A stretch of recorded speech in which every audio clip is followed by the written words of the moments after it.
कभी अगर बनना हो तो बाज बनना, लेकिन कभी तोता मत बनना। तोता बोलता बहुत है लेकिन ज्यादा ऊंचाई तक उड़ नहीं सकता। बाज बोलता बहुत कम है लेकिन सबसे ऊंचाई पर उड़ता है और बाकी पक्षियों का राजा होता है एक बाज। आज मैं आपको 5 ऐसे पॉइंट बताऊंगा जो कि हर एक इंसान को बाज से सीखना चाहिए और लाइफ की बहुत ही बड़ी लर्निंग है इन 5 पॉइंट में। नंबर 1, बाज की तरह अकेले चलना सीखो।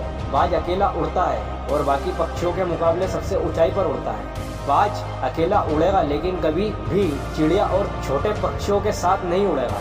बाज हमेशा या तो बाज के साथ उड़ता है या फिर अकेला उड़ता है। इससे हमें ये सीख मिलती है कि छोटी सोच वालों से हमेशा दूर रहे और अकेले रहो, क्योंकि यही वो समय है जब खुद को जानने का असली मौका मिलता है। नंबर 2, बाज की तरह अपना लक्ष्य पर ध्यान दो। बाज का विजन बहुत ज्यादा क्लियर होता है और बहुत ज्यादा स्ट्रॉन्ग होता है। बाज अपने शिकार को 5 किलोमीटर दूर से ही देख लेता है और जब एक बार उसे अपना लक्ष्य दिख जाता है तो फिर उसके बाद रास्ते में चाहे कितनी भी मुश्किलें क्यों ना आए, वो अपने लक्ष्य को हासिल करके ही दम लेता है। इससे भी एक बहुत बड़ी सीख मिलती है कि अपना विजन क्लियर रखो और उसे हासिल करने में फिर चाहे कितनी भी मुश्किलें क्यों ना आए, पीछे मत हटो उस बाज की तरह। नंबर 3, बाज कभी भी मरे हुए जानवर को नहीं खाता, वो हमेशा जिंदा शिकार करता है और इससे हमें ये सीख मिलती है कि ये जो हमारा पास्ट है वो मर चुका है, तो अपने उस मरे हुए थॉट पर ध्यान मत दो और अपने आने वाले ताजी फ्रेश जिंदगी में ध्यान लगाओ। अपने पास्ट की यादें जो तुम्हें तंग करती है उन्हें वही रहने दो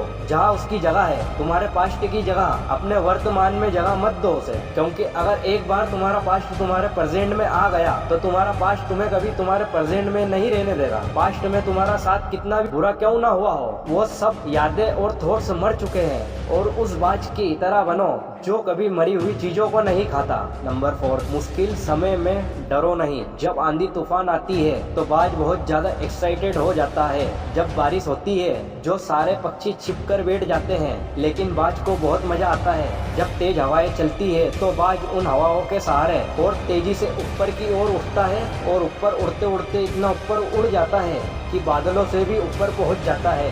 और इससे भी एक बहुत बड़ी सीख मिलती है कि मुसीबत में भी मजा ढूंढो। और नेपोलियन हिल ने एक बार कहा था कि हर बड़ी चुनौती अपने साथ में एक बहुत बड़ा अवसर लेकर आती है, तो उस बाज की तरह तुम भी अपने अवसर को पहचानो और जिस दिन उन अवसर को पहचान लिया फिर सारी मुश्किलें तुम्हारे नीचे होगी और तुम उन मुश्किलों के ऊपर होंगे। नंबर 5, कंफर्ट जोन से बाहर निकले।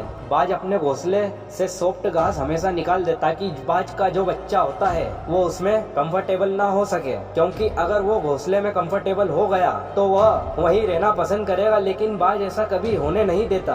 बाज एक पक्षी है और उसे भी एक बात पता है कि कंफर्ट जोन में कोई ग्रोथ नहीं होती, लेकिन हम तो इंसान है ना, और इंसान होने के बावजूद कई सारे लोग इस बात को समझते ही नहीं। आप जितना ज्यादा कंफर्ट जोन में रहोगे आपकी लाइफ आने वाली टाइम में उतनी ही अनकंफर्टेबल हो जाएगी।